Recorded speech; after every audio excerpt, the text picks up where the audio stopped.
Okay, quick little love note before we dive in. Apparently, my brain decided to do acrobatics while recording this episode, and I kept saying Ujjvala when I was talking about my experience with Ujjvala, my personal experience with it, and the goddess Yi. Don't ask me why.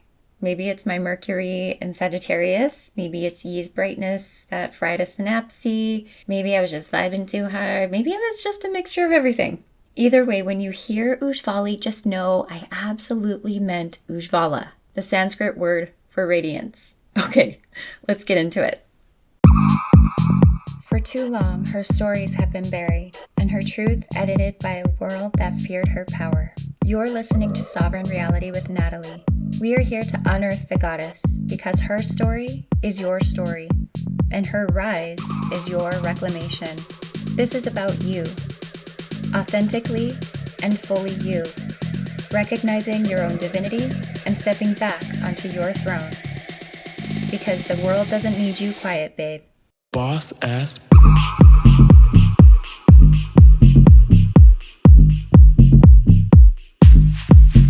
Boss bitch.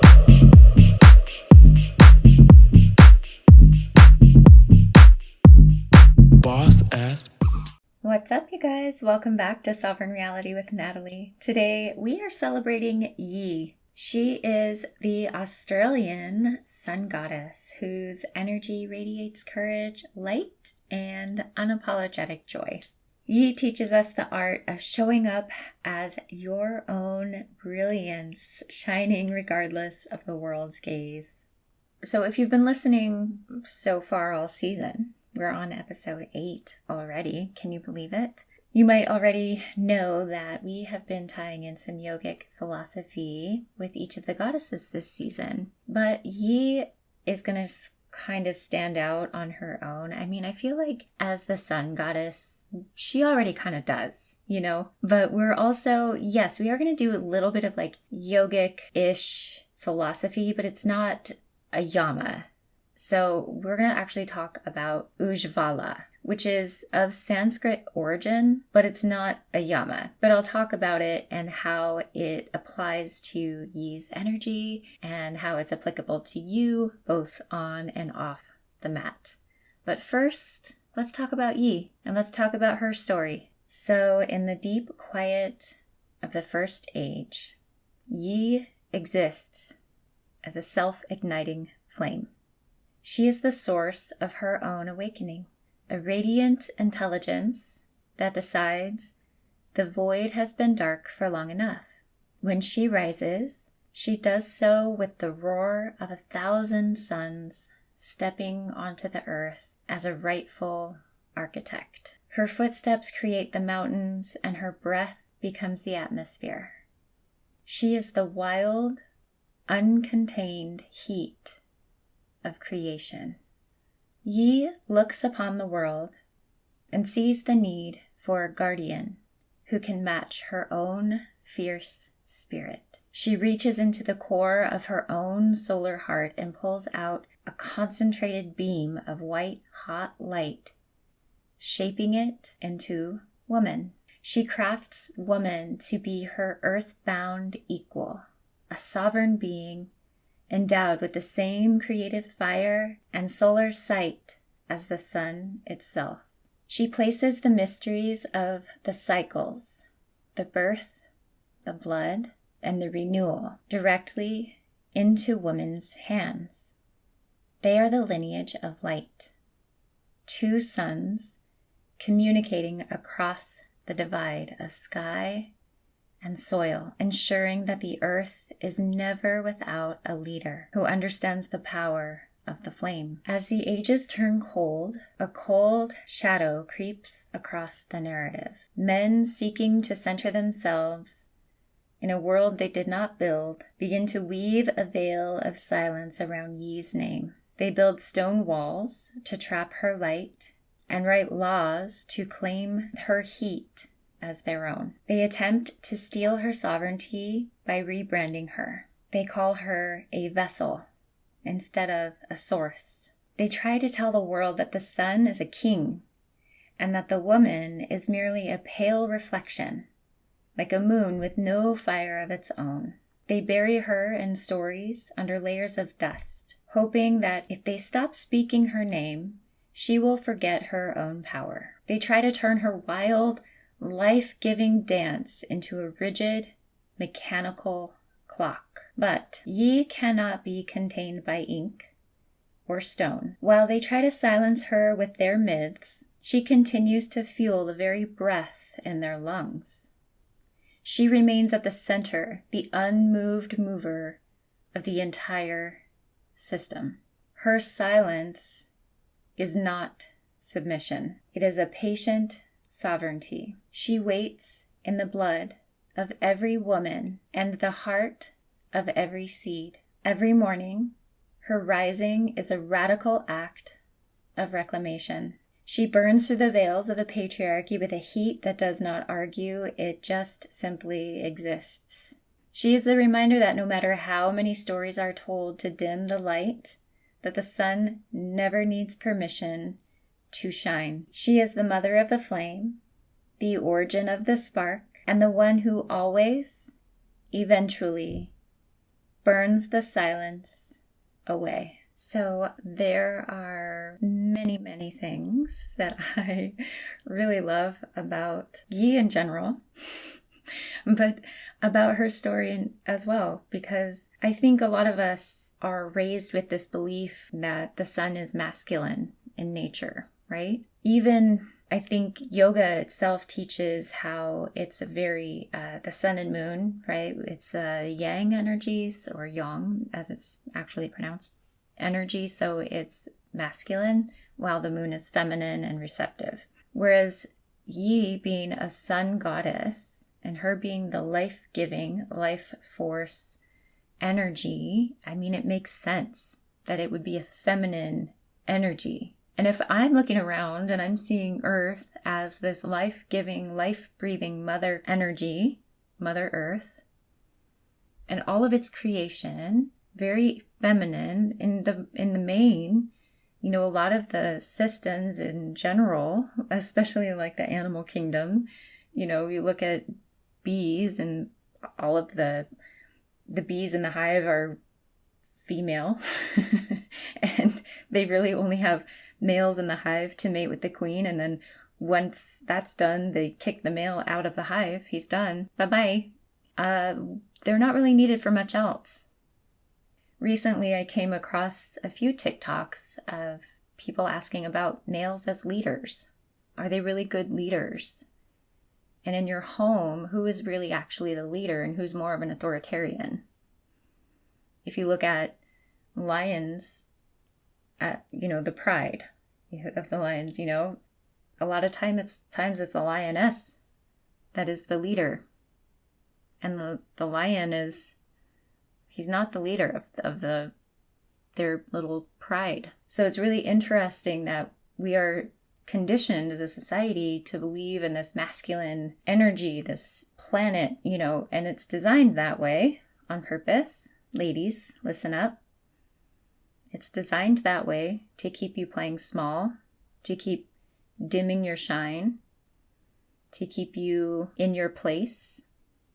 Because if you are living in your power, and you are living unapologetically, and you are living out loud, and what if we are all living in that way? I've never seen something more fragile than the male ego. It's no wonder they want to keep us so small. So in reflection, when I was thinking about Yi, and I was figuring out which yama or yogic philosophy she most represented, in my humble opinion, it was a bit of a challenge. And I was just like, I don't think any of them really fit completely. You know, they all had a space, but it didn't match her full radiance. Because when I think of her, I do think of radiance. And yoga itself does have a way of bringing out your inner radiance. There is no getting around that. The whole practice of yoga does that. It does, you know, yoga means to yoke your mind, body, and soul. So, you know, we would be here all day talking about every single aspect of yoga if I were to really give it to you straight when it came to Yi's energy, and how she relates to yoga in my mind. However, there is a Sanskrit word, Ujjvala, which means bright, shining, luminous, splendid, or beautiful. And it's often referring to a state of radiant beauty, purity, or brilliant splendor. It can be described as a dazzling appearance, intense devotion, or the radiant loving emotion. And I just feel like that absolutely describes Yi's energy when I think of her. And while Ujjvala is not a primary pillar in the classical yoga, like asana or pranayama, it does appear frequently in yogic and tantric literature to describe the result of the practice or the nature of the divine, right? So like tantric yoga, in tantric traditions, Ujjvala is used to describe the radiance of the deity during meditation. So there have been some descriptions of the Supreme Lord as shining with Ujjvala, or divine ornaments and crowns, representing the manifestation of supreme bliss. It's also been the result of purification. So yogic philosophy often associates spiritual success with physical and mental brightness. The physical signs, ancient texts like Hatha Yoga, suggest that when the energy channels, or the nadis, are purified, the practitioner's body develops a glow or brilliant color. And the inner light, the concept of light, is central to yoga. Ujjvala serves as the descriptor for this blazing inner light that emerges when the covering of the light, or the inner ignorance, is destroyed through breath control. And then, of course, we have yoga of nectar. So in certain advanced yogic meditations, the self is often described as being flooded with drops of energy that are blazing with rays of power, Kirana Ujjvala. This refers to the internal sensations of divine nectar flowing through the body during a high-level concentration.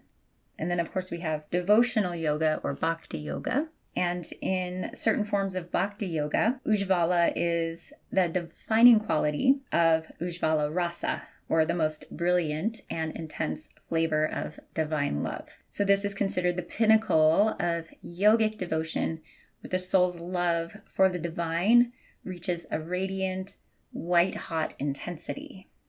Now, this is not to be confused with Ujjayi, which is a pranayama technique. It's an oceanic breath used during Hatha Yoga. Ujjvala is a descriptive word, I suppose, that you could use to define essentially what happens when we have a consistent practice of yoga. And not just the asana, but what we do on and off the mat when it comes to yoga, when we are applying the yamas throughout our daily life.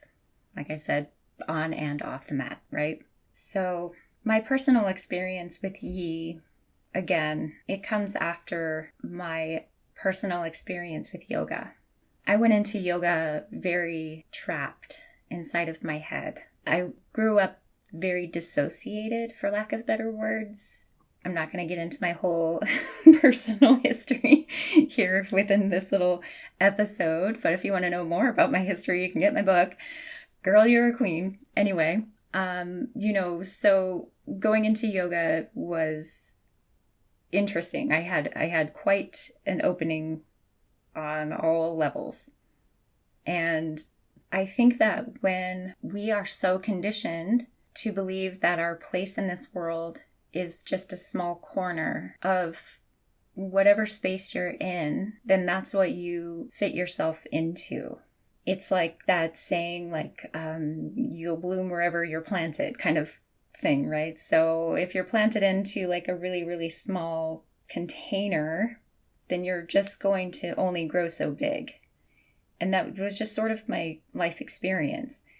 Now, in part, I had already been subconsciously programmed or conditioned for a very certain and specific lifestyle and way of being. So, of course, I was going to continuously attract experiences that fit that narrative because I had already created neural pathways to have those experiences. What yoga did was reshape my brain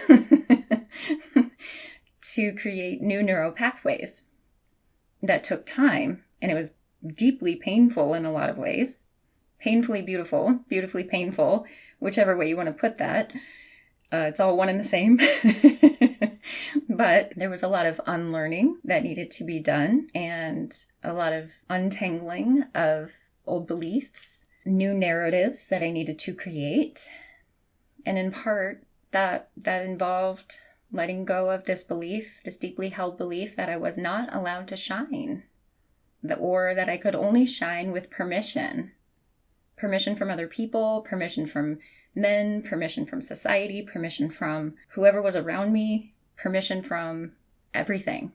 I needed permission to do that. Now, I have a full discretion here. I have a Leo moon. Okay, now that may not mean a lot to some of you, but if you're into astrology, then you might know how detrimental that is. So Leo, the sun sign, or the astrological sign, is ruled by the sun. And on the light side of that, Leos love to shine. That's a beautiful quality. But if not given the proper environment to do so, the dark side of that can manifest in some really interesting things. So I will say, I don't know that I was ever properly given the right environments to shine. Or if I was, I didn't feel safe enough to do so in my own way without fearing that I'd be judged. So it took a long time for me to unravel those things. And I unraveled a lot of that on my mat. So I would say that Ujjvala happened first for me before I was able to connect with Yi, before I was able to really understand what Yi was teaching. Shine anyway, because people, no matter what you do, are going to have something to say about it. No matter how small you shrink yourself, nor how big you shine, people are going to have something to say about it, good or bad. I could be the most perfect person in the world, and someone's still going to find something negative to say. I'm never going to make everybody happy. That's just what is. And it's taking me a long time to accept that. And there's a part of me that still struggles with the fact that I'm never going to make everybody fully happy. Like, that's my inner child, my little wounded, little inner Natalie that thinks she has to make everybody happy. And still like, hey, it's okay, honey. That's their stuff. Because it is. It's still their stuff. I may not word everything exactly right all the time, even though my intentions are always good. It may not always make everybody happy all the time. It may not always come out exactly right all the time. People are still probably always going to have something negative to say. And they say, too, the brighter you shine, the more likely you are to attract a lot of bugs. It's actually in the Goddess Power Oracle deck by Colette Baron Reed. That's actually in her card, in Yi's card. Like, just be aware that when you shine bright, you do attract bugs. So, it's there.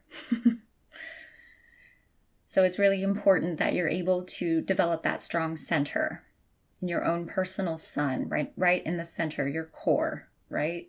You have to be very strong within yourself in order to shine bright. And I think a part of that, too, comes down to a healthy level of self-esteem. When you are so shrunken, or you just feel so unbelievably worthless, and you feel so unseen and invalidated by every single thing around you, or you grow up feeling that way, it's nearly impossible to shine bright. You have to work through those things first. I did it through my experience on the mat, through some therapy, of course, through tons and tons and tons of ongoing inner child work, through my subliminals that I create for myself, through subconscious things, through continuous and repetitive, telling myself new stories all the time, being my own and my only cheerleader. Now, that's just my path. I don't think this is everybody's path, but this is a part of mine, to be alone and learn how to be alone and enjoy the company I keep, and to be the support that I have longed for in everybody else. And I'm okay with it. I'm not like, sitting here crying or anything about it. It's actually gotten very, very peaceful, very comfortable here. I'm like, oh, I don't even know if having someone at this point would be how that would work. But yeah, I mean, I hope you get what I'm saying there. But I think that Ujjvala came first, and now it's ye, and now it's both for me. And I'm not saying that's the only way that you can get there. I do think that if you feel more connected to one thing over the other, there's an opportunity, right? I think that if you have a practice of working with deities and you love working with deities and there's like things that you enjoy doing, you know, one of the things that is coming to me right now, so I'm just going to put this out there for somebody, is to just even stand. If it's a sunny day, you can stand outside, barefoot preferably, and face the sun and just just stand with your palms facing outward and then feel the sun as it's soaking you. But if you can connect your solar plexus to her radiance and just let that fill you up and let it burn away what's just not yours. Other people's negativity, other people's thought forms, other people's fears, other people's jealousy, whatever it is. Stuff it's got nothing to do with you. And you keep shining bright. You keep being the pillar of light that this world needs. Because the world needs you. You wouldn't be here otherwise. So with Yi's energy, I do have a guided Kundalini breathwork practice inspired by her, of course, on YouTube. But of course, like if you're listening on YouTube, then you might already know. You don't have to travel far to find it.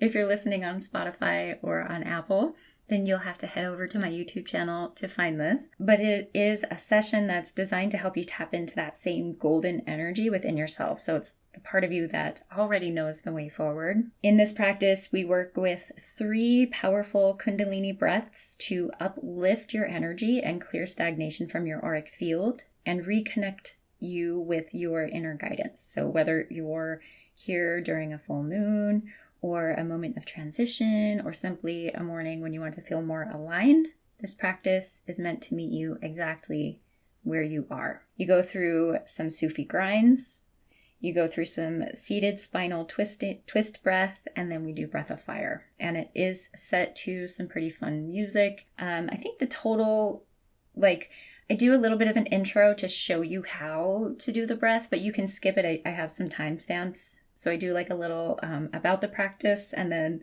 a little how-to. And then the practice starts at about 19 minutes or so. And then we do a little meditation at the end. And again, there's timestamps below in the description box, and you can just kind of hop right to. But I suggest if you've never done any sort of Kundalini breath work, that you do watch just to make sure you know what you're doing before you hop into it. I'd love to see you over there. I really, really love breath work in general, but Kundalini, it just has completely stolen my heart.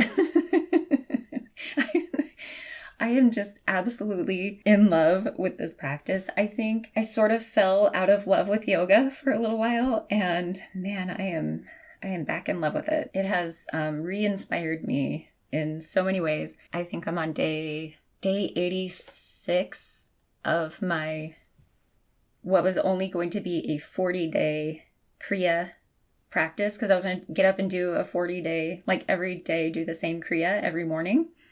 And I did it for 40 days straight. It was the same one every single morning. I would get up, do the same Kriya every single day. And then I was like, well, that was good. Once the 40 days was up, it went really fast. So then I was like, let me do another one. So I found a different one. And now I'm doing that one. But I'm finding that almost 30 days in, and I'm like getting bored with it. And I'm to the point now I was finding myself this morning just like, I do not want to do this. I don't even want to be up right now.